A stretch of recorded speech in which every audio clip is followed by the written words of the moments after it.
জাপানের বিখ্যাত গাড়ি নির্মাণের প্রতিষ্ঠান হুন্ডা কোম্পানি। হুন্ডা কোম্পানির মালিক ছিল হচ্ছে সুইচিরু হুন্ডা, যিনি ছোটোবেলায় যন্ত্রপাতি মেরামত করা কিংবা নতুন কিছু তৈরি করার পেছনে অনেক বেশি ঝোঁক ছিল তার।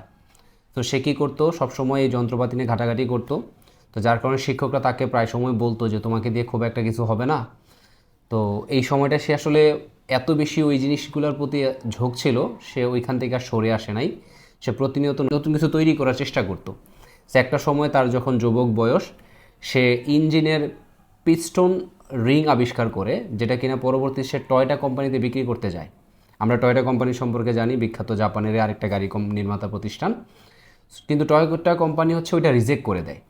তো রিজেক্ট করে দিলে সে হচ্ছে ওই জায়গায় অনেক বেশি ফ্রাস্ট্রেশন তার মাঝে আসে, বাট তার ডিটারমিনেশন অনেক বেশি ফিক্স ছিল। সে কী করলো, ইঞ্জিনিয়ারিং নিয়ে অনেক বেশি পড়াশোনা শুরু করলো আবার, এবং তার যে আগের ডিজাইনটা যেটা রিজেক্টেড হয়েছিল টয়োটা কোম্পানি দ্বারা, সেটাকে আরও মডিফাই করে আরও অ্যাডভান্স এবং সুন্দরভাবে তৈরি করলো। পরবর্তীতে টয়োটা কোম্পানি তার এটা অ্যাকসেপ্ট করে।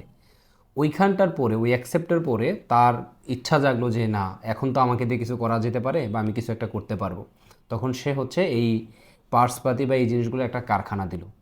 বাট সমস্যা হলো, জাপানে যখন দ্বিতীয় বিশ্বযুদ্ধ চলে, ওই বিশ্বযুদ্ধের সময় বোমা পড়ে তার ওই কারখানা ধ্বংস হয়ে যায়।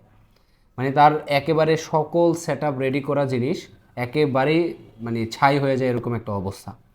কিন্তু সে কিন্তু ওই জায়গা থেকে সরে আসে নাই। তার টার্গেট, তার যেই এইম, এগুলো সব ফিক্স ছিল। তো সে কী করলো, আবার শুরু করলো। কিন্তু আবারও তার একটা বিশাল বাধা আসলো, কিছুদিন পরে ভূমিকম্প হয়ে তার ওই কারখানা আবার ধ্বংস হয়ে গেল। তো এইরকম জায়গাতে আমরা অনেক বেশি ফ্রাস্ট্রেটেড হয়ে যাই। মানে এত বড় বড়, আপনি বুঝেন, সে দুইবার একেবারে জিরো থেকে স্টার্ট করে একটা কারখানা দিয়ে সেগুলো একেবারেই ধ্বংস হয়ে যাওয়া, এখানে কিন্তু অনেক বেশি ফ্রাস্ট্রেশনের জায়গা আছে।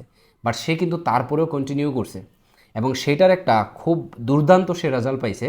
দ্বিতীয় বিশ্বযুদ্ধের পরে যখন জাপানে অনেক বেশি জ্বালানি সংকট দেখা দেয়, মানুষজন হচ্ছে এই জ্বালানি সংকটের কারণে খুব বেশি গাড়ি চালাতে পারছিল না, তখন সে কী করলো, সাইকেলের সাথে একটা ছোট্ট ইঞ্জিন লাগাইয়া একটা গাড়ি আবিষ্কার করলো, মানে একটা ছোট যান আবিষ্কার করলো, যেটার মাধ্যমে মানুষ হচ্ছে এক জায়গা থেকে আরেক জায়গায় খুব সহজে যেতে পারে, এবং সেটার জন্য খুব বেশি জ্বালানির দরকার হয় না। তখন এই মডেলটা বা তার ওই ওই গাড়িটা জাপানে অনেক বেশি জনপ্রিয় হয়ে যায়, এবং ওইখান থেকে মূলত তার হুন্ডা মোটর কোম্পানি, যেটা বর্তমানে জাপানের বিখ্যাত গাড়ি কিংবা বাইক এগুলো নির্মাণের যে প্রতিষ্ঠান হুন্ডা মোটর কোম্পানি, সেটার জন্ম হয়।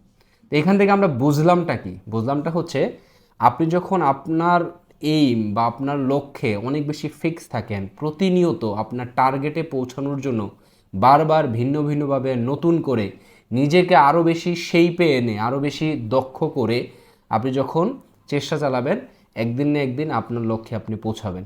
বাট সমস্যা হচ্ছে, আমাদের মাঝে আমরা অল্প ব্যর্থ হলে আমরা সরে আসি, কিংবা আরও পরিশ্রম করে নিজেরে যে আরও সুন্দর করে, আরও ভালোভাবে, আরও এক্সপার্ট করে গড়ে তুলতে হয়, এই জিনিসটা আমরা অনেকেই করতে চাই না।